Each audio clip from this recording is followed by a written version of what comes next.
What is happening, Magnus sites? So, several of you sent this to me, so I guess you want me to talk about it.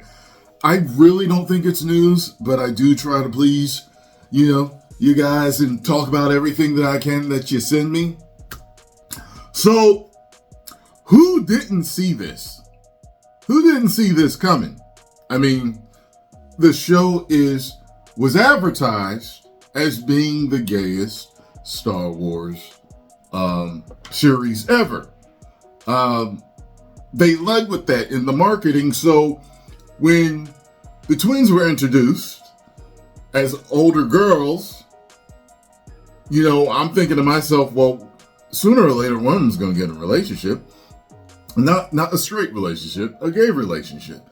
I knew this was coming, but I was just like, people are sending this to me like this is a shock. That chick right there in the last episode, the way she was talking to Osha, I was like waiting. I was like, I wonder if they're gonna kiss or if they're gonna do the whole that, because it mirrors their mothers, correct? The Jedi girl's got some spindly horns on her face. And she's the black woman with the braids. So I was just like, I guess they're going to get together. As soon as it's going to be by the end of the show, or they're going to kiss, or they're going to say that they like each other or something like that. So that's what I'm assuming. But it says here, the Acolyte just got even more queer. Daphne King confirms Jackie Lon is crushing on Amanda Stenberg's Osha. In other news, water wet. Disney Plus's new Star Wars series, The Acolyte, takes us back in time to when the Jedi were at their zenith. You remember Zenith? We used to make TVs. Remember them? Yeah. The Jedi Knights of the High Republic era wear golden tunics, sport multicolored lightsabers, and apparently flirt. At least it seems that there's something of a flirtatious vibe being exchanged between Jedi Padawan Jackie Lon and former Jedi Osha in The Acolyte Episode 4. The Acolyte Episode 4 might end with Jedi Master Soul and his fellow Jedi Knights facing off with May's mysterious dark side master. But there's also a hint that some other action could be on the characters' minds. That is to say, is something brewing between Soul's former Padawan, Osha, and his current one, Jackie? Or are the two young females simply forging a friendship based on the shared bond they have as Soul's Padawan? Well, I noticed with Jackie.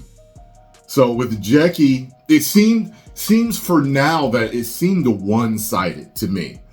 I was like, I feel like Jackie's feeling her, but I don't think she's reciprocating. At least not yet. I am so quote. Let me see.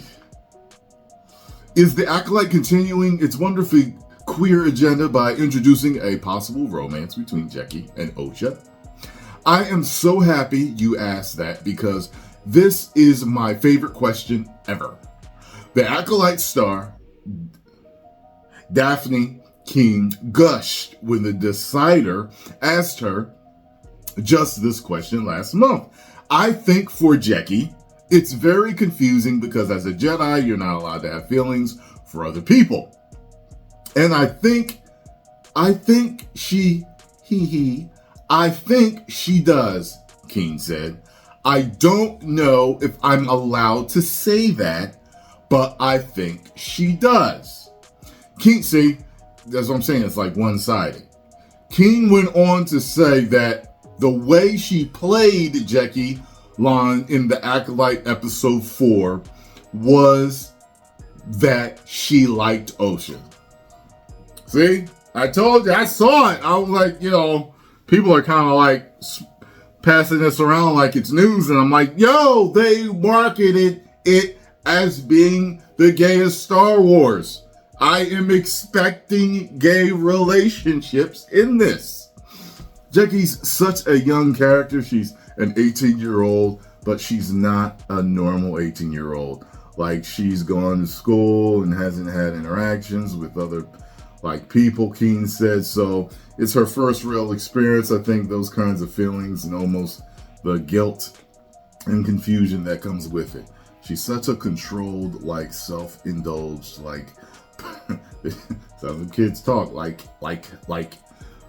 perfect student that I think it's also almost self-hatred that comes from having those feelings, the kind of constriction, but also the inevitable magnetism that she has toward Osha because of that. While Keen said it was really fun to play uninhibited, younger, more teenage, imperfectly perfect side of Jekki, there was another angle of Jekki and Osha's relationship that she enjoyed exploring, an innate sense of competition.